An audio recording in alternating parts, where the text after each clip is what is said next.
I started out when people found you in the yellow and white pages. Oh my gosh. There seems to be more of a push to embrace Yes. their culture. I think there's a sense of identity there where in a world we are absolutely inundated with information. We're starting to lose ourselves a little bit of who we are and what we like. From 2022, we had the rise of content creators. You had a wedding the other day. There were 5 content creators at this wedding, Marcus. Oh my gosh. 5. Oh my gosh. And not everyone knew that everyone was going to be there because one was there for the cake and one was there for the entertainment. Yes. What are your thoughts on, people coming in and wanting to just get those viral hooks?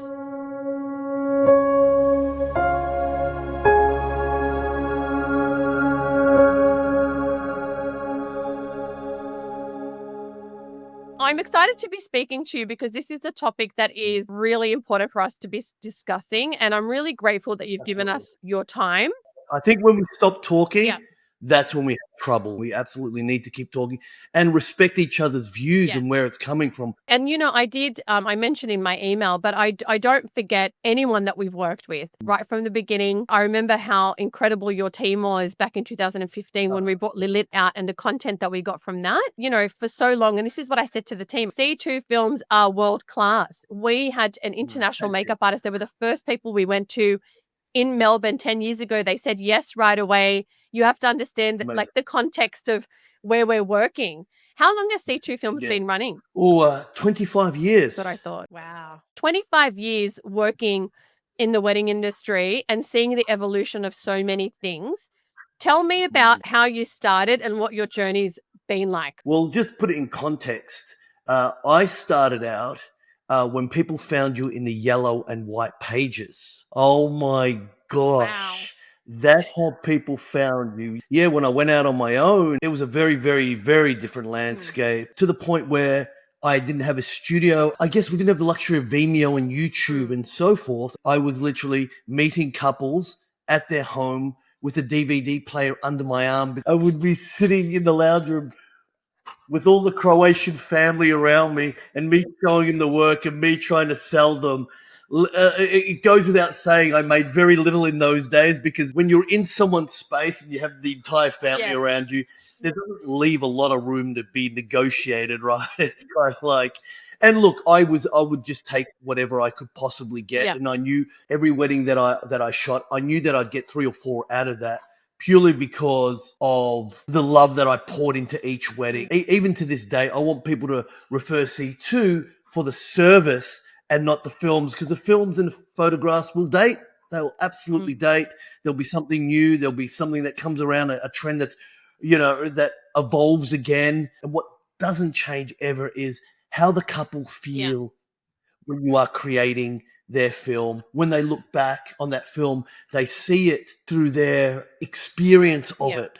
Praise God, they are, to this day, people are still referring our service, which is amazing. And I think the industry's gone full circle. Like, I think, if we look back to 10 years ago where some people were on social media, some people weren't, it was kind of like who were the biggest online that maybe were getting booked first. But right now we have gone full circle. We're back to the basics of referral. Yes. Every single wedding that you do will bring more weddings through. How couples feel, they're very vocal about how they feel. Gen Z doesn't hold back, which a lot of people in the wedding industry, they're a bit afraid of. They're like, why are they talking about their experience?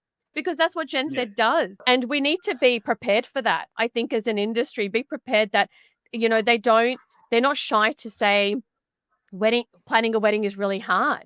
I mean, there are TikToks that have gone viral 10 times over about, I didn't know the cost of things. And, I inquired with this person and they never got back to me. And they're so vocal. It's scary for the industry. What are your thoughts about that side of things? Look, that's a good point you make. And that's why some industry professionals, I talk to fellow creatives, they won't Google review. They won't have Google reviews available purely because they'll get 1 bad review or, 3 bad reviews for whatever reason.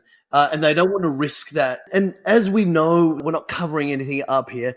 Brides can be emotional. Yeah. They can over-exaggerate a situation, and that's absolutely fine. I think if you're well aware of that and you're working in that space, then it shouldn't be a surprise for you. And I've seen one generation after another and different desires and different needs. And what I'm finding now is, for our couples anyway, our demographic, they love us being cheerleaders for them on the day. They will tell you how much they love you in return, which is absolutely beautiful, but they'll also tell you when you haven't done the wrong thing, when they are disappointed. Yeah. So I think if we're working in that space as creatives, we've really got to embrace it and not shy away from it. I'm old school, where if your heart is in the right place, if you're going in there with authenticity and integrity, and you're going from a place of love and to support, because my motto with all our videographers and photographers I train up, I said, the sun rises and sets with a couple. Yes. Everything else in between doesn't matter. You protect that journey on that day with that motivation. Most of the time, you're going to be fine. Yeah. And I always say, it is the photographer and videographer. They are there from the start to the end. They are there through that entire process. And the couple's trusting them on capturing the family, the love, all of those key moments, the cultural moment. You've got one chance to get all of these things. So understanding the couple is so important. I want to go back to, I mentioned at the start that watching your content and seeing family being an integral part of who you are as a person, I do think that you do see that through your work. What's your cultural background, Marcus? Greek descent. Yasu. Yasu, yes. And I married a Greek Cypriot woman. Oh, so, did you? Okay. So when we came to Australia, I'll tell you a story. We come from Lebanon, but we're actually Orthodox. My family, when we moved to Earlwood, which is the heart of the Greek community, my mother didn't speak any English, and she often says that she would communicate with the yayas bi-isharat. She says with her hands. We speak with our hands, Mediterranean people. And she had 4 children under the age of 4. She was 23 years old. She didn't drive. And so she would often lean to the neighbors. And so I always say, I run into these yayas who need me very often, but I'm like, it's a full circle moment for me, because they helped out my mum once upon a time in Earlwood. And I want to talk a little bit about that and cultural wedding, cross-cultural weddings, capturing these types of weddings and that storytelling. Where do you think that's headed right now, where you've got second and third generation migrants? Is it as important to get all of the traditional stuff? How are they going about their weddings? And what are you seeing happen there from a trend perspective? That's a really good question. When I am speaking to couples and we're doing a sales meeting, or we're working out the logistics a few weeks out from the wedding, I always encourage, if there is some cultural significance there, I say to them, embrace that. Don't go, oh no, that's a little bit tacky, it's a bit woggy, or that's a bit traditional. From my point of view, when we're capturing it visually, it's beautiful. It's amazing. It's not sort of just getting ready in the morning and heading to ceremony locations and venue, which is pretty linear and pretty standard across the board. But if there's anything there that they can incorporate that is significant to their culture, I ask them to absolutely embrace it. And we allow time, and we'll move a timeline around to make sure that they can try and involve that in some way. And I believe now there seems to be more of a push to embrace their culture. I think there's a sense of identity there, where in a world we are absolutely inundated with information and, kind of what people are doing. And we're starting to lose ourselves a little bit of who we are and what we like. And I think nothing is more beautiful than to ground oneself in their cultural traditions, because that gives them a sense of identity of who they are. Yeah. And it's beautiful to witness. And again, just from a narrative storytelling, it allows so much more. It's vibrant and it's layered and emotional. I love that. And I think that, again, sharing that story and where you come from and where you're headed, where you're going. A wedding is a snapshot and a moment in time where everything really does stand still. And all of the people that you love and all of the things that you are represented in some capacities. From 2022, we had the rise of content creators.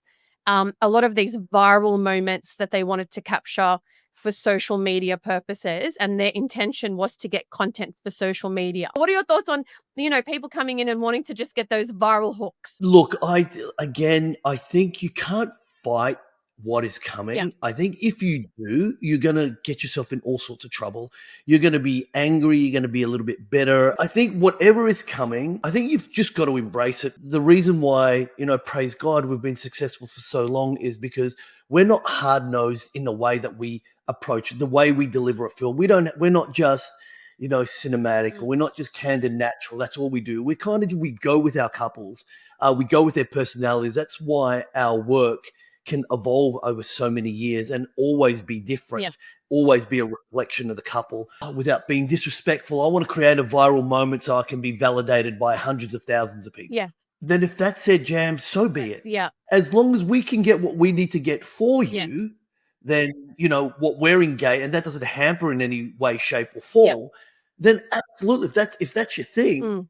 100%. Yeah. And I think this is why, for so long, we've worked alongside so many different creators. We actually have over 100 creator partners around the world who are covering weddings, and why we created this time capsule to kind of share the behind the scenes of the behind the scenes. So how does this wedding Yes. play out? How's the bride feeling from our perspective? And, us working together recently, understanding what production actually looks like at these weddings and making sure that everyone understands what our intention is there. What are your thoughts on the live media distribution of weddings? So like actually physically going live, because we have influencers and celebrities even contacting us on a daily saying, we want you to go live at our wedding. It can be challenging because you pretty much want it instantly, and when you are doing it, you need to make sure that you're not just throwing anything up there. Yeah. You just want to make sure that it doesn't just look like it's a mobile phone. And, we know the quality of mobile phones. When I was working on the recent wedding, and that time capsule was kind of unfolding all around Yeah. us,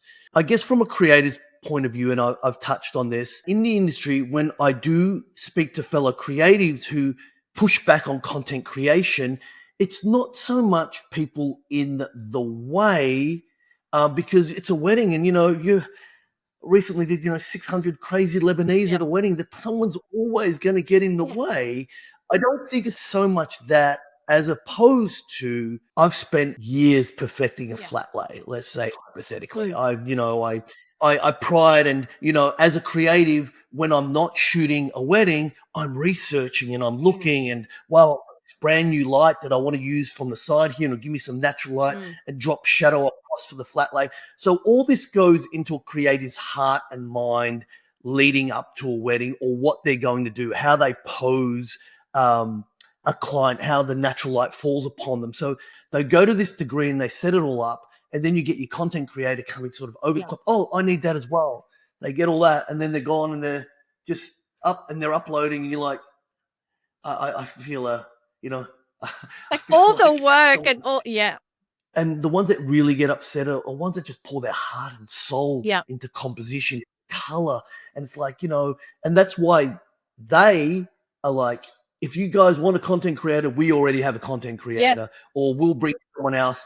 So they're trying to kind of make sure there is some sense of control there, which is, which is really important, because you touched on earlier, it's such a big day. Yeah. To control those variables and to understand if there is a third-party content creator, the suggestion is to have a conversation and be on the same page with the photographer and the videographer. For couples, if you want that content creation piece, ask your photographer and videographer if they have that available, or they have preferred partners, because I think that is really important, people that they work with, that they're comfortable with. Absolutely. Yeah. Absolutely. And then from our perspective, and as I mentioned earlier, ensuring that, because it's not only photography and videography, I think when Wedded Wonderland comes into a wedding, everyone needs to know that we're present, because if we're going live and if we're sharing content, even though if the bride's communicated that, I think from our perspective, it's ensuring that the intention of why we're there is to showcase the industry and how incredible everyone is working on that wedding. And then also from the perspective of the couple, but ensuring that there are no blurred lines, one, and two, that we're all on the same page. And there is a pecking order. This is something that is important. And I think we need, I'm happy to say this. There's a pecking order in terms of who needs to get that shot, who's been paid to get that shot, how long that shot will live on. And, the videography and the photography is an integral part. Like, I look back at my photos and my videos, I can tell you all of the things that were included and weren't. 13 years on. How long have I been married? 13 years on. And I think it's just so important for us to be able to continue to advise couples, because every second couple, they're not just getting one content creator. You've got businesses working on the wedding, also bringing in content creators. Yeah. We had a wedding the other day. There were 5 content creators at this wedding, Oh Marcus. my gosh. 5. My gosh. And not everyone knew that everyone was going to be there because one was there for the Uh, cake and one was there for the entertainment. yes. Recently, I had a situation where the entertainment had brought their own content creator out. I got quite upset because one, I didn't know he was going to show up, and he had a full blown DSLR as well, and he's on a dance floor. First and foremost, we have a heightened awareness, and even in the venue, as soon as I see someone walk in with a DSLR, Yeah. they may have heard there's a wedding there, and then they may be just trying to get content for their own portfolio. Absolute randoms. No one questions them either. Yeah.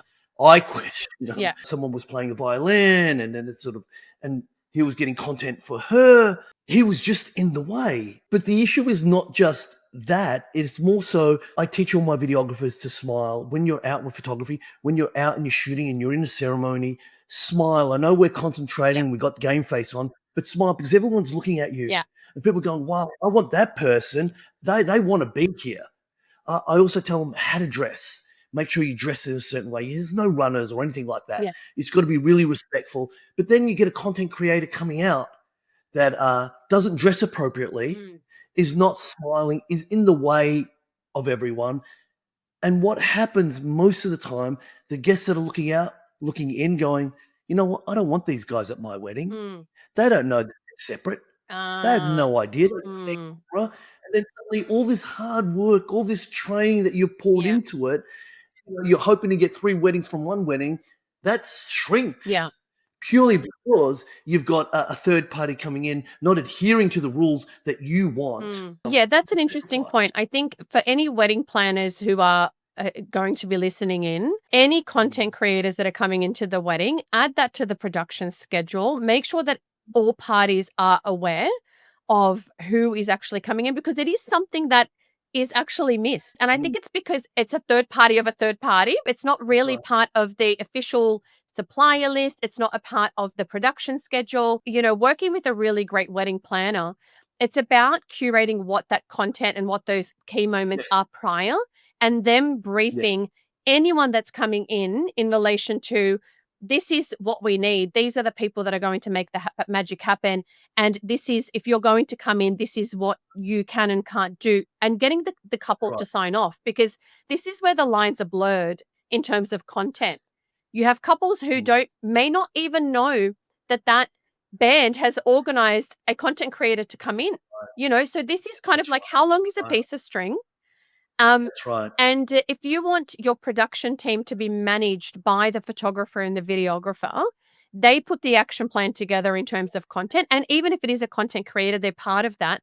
That is the official team that can then kind of brief everyone else. The more variables, the more difficult it is to control that Correct. environment and what Absolutely. we need to be looking at. So I think it's a really great point, Marcus. And thank you for sharing that, because this is something that we need to discuss for sure. I want to ask a question about destination weddings, because at the moment, 1 in 3 inquiries that we're receiving through our concierge are for destination. 1, do they require a different type of team or a different type of skill set to be able to fly to different parts of the world? And 2, are you seeing this shift in weddings at the moment in terms of what couples are looking for? They're having these multi-day events as well. They're looking for multiple experiences. What's your thoughts on kind of this destination and experience trend that's happening at the moment, and the skill set required around that? It depends on how you market yourself, Yeah.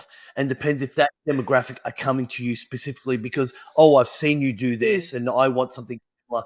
We had pre-drinks the night before around the fire pit. Yeah. We loved all that, and we want, an entire story Yes. built around a 3-day extravaganza of our wedding. Yes. And that's all absolutely fine. It really comes down to the budget of the couple. Like we had one recently in Florence. We had a team fly up and do that.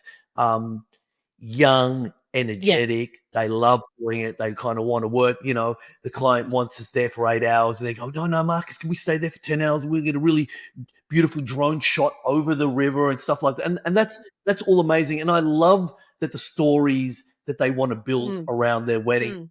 But if I I strip it back and I say, from a financial point of Yeah. view, does that make sense for me here when I do 2 weddings here, make the same amount of money? Yeah. And then, there aren't any variables that I can't control, like, is the plane going to leave on time? Is the boat going to leave on time? Am I going to get there? Has customs stopped my equipment? Yes. So it's these things, Yes. I would rather much shoot a wedding in Coburg, sleep well at night. That was where we Then one. lived. That's where we lived. I lived in when we came as migrants. We lived in Coburg first before we came to Sydney. So, you have so much value to share around the commercial components of actually working in this industry, having that experience of 25 years. I traveled to 13 countries last year speaking at international conferences. I have been to one country this year. I think I've rejected 20, and I keep doing that for the same reason you do, Marcus. I now have figured out how to send my team who are younger and more enthusiastic. The novelty, I think, as a business owner from a commercial perspective, I love it, but I prioritize now being with the kids and being with the family, and I kind of, have to weigh that out. I'd love to see a lot more come from you around the commercial components of running a successful and viable business in the industry for 25 years. I think that there's a lot to be said around the passion. And, I often talk about a creative heart, but a business mind. And to be successful in this industry and to deliver to couples, we need to make sure that our businesses are profitable and sustainable. And we know, and Marcus, you can share more stories than me, of photographers and videographers shutting shop, leaving the country, doing all sorts of weird and wonderful things because they haven't had a sustainable business model. And we need to talk about it because it's a fact of the industry. I think we need to have a sequel to this chat around that. I think it's really important. But looking ahead, the next 5 years, we've mentioned the fact that the industry has gone full circle. We've come back to referrals. We've come back to how people feel. Whilst there's been an evolution in the product, and there's the wedding industry, there's no evolution in experience. It is old school. It is traditional. It is how you make people feel. And I think we can agree on that point. Your perspective moving forward and your piece of advice to couples and to businesses. Look, AI is going to play a significant impact. It really will. And what that means for our couples and for existing businesses and businesses coming through. One thing that will save you, one thing that will hold you dear to potential clients is, again, going back to the way you make them feel. That's what you want them to refer. You can't have them refer the product because the product shortly, one won't be discernible from another. And what I mean by that is already getting into the industry, and I've seen it. I started off with a super VHS camera on my shoulder. I can still feel the remnants of that. Now it doesn't. It's very low barrier to get in. The only thing that, to a degree, is saving really good, reputable videographers and photographers is the editing process. AI now, within the next 2 or 3 years, if not sooner, you can literally dump your footage into a program and say, this is a style I want. This is the audio feed I want to hear the mother's story about the bride and then the groom's story about the bride. It will piece it all together and spit it out to you in a matter of hours, not days or weeks. What does that mean for you? That means anyone now can go out and shoot, providing they can pick up a DSLR camera, which is getting even better. The qualities that they're releasing now are insane, to the point where you got massive scope like 8K, crop in. If the shot is bad composition, AI will make it a better composition. So your price point is going to drop. The price point of what you're offering, which was initially 876, will actually be more like 432. It's going to be, unfortunately, and I hope I'm proven wrong, but it's going to be a race to the bottom. Wow. When at the end of the day, I'm someone young that's coming up in the industry. I'm living at home. Mum's doing my washing for me. It doesn't cost me much to live. I got a good eye for light. I've got a system now that edits. All I need to be. I'm happy if I go out and shoot and make $1,200 a day. Like, I'm wow. sweet. Yeah. And that's what you're competing against. And when social media you got your 90-second, 30-second viral reels that go out because you've created this, that's what's going to happen. That's what you're going to be competing against. Couples should be really looking at the brand itself, really looking at word of mouth, really looking at Google reviews, finding out, the breadth of work, how long they've been around. If you can, show me a Lebanese wedding, show me a Croatian Yeah. wedding, show me a Macedonian wedding, because there's intricacies in all that. How was he on the day? How was she on the day? Yeah. They're the sort of things that will keep you in steadfast for the next 3 to 5 years. But look, unfortunately, it will get a little rocky. Yes. The evolution is that every single person at the end of the day thinks that they can take a photo or a video, right? And then when you have these editing tools that can finesse anything that you do, which is what you're saying, you're up against, and I think barriers to entry in this industry have always been very challenging. Somebody can say they're a wedding planner tomorrow, share some content, all of a sudden they're a wedding planner. The photographers and videographers have always had an edge because there is a certain skill, there is a certain charisma and talent that's required. But I do think that when we look at how the world is evolving, and I'm speaking outside of wedding context, legacy, family, history, the attachment of something that can exist beyond 30 seconds is what people are really yearning for. And reason why so many people tell stories right now is because we're looking for connections. We're looking for humanity. We're looking to, coexist and find some common ground. So I think, we're seeing the old school, shaky. It's hilarious. Like I look at these videos, I'm like, Yeah, that's how my dad filmed in 1986. Like, what is actually going on? right. But this is That's right. because people are looking, they're nostalgic.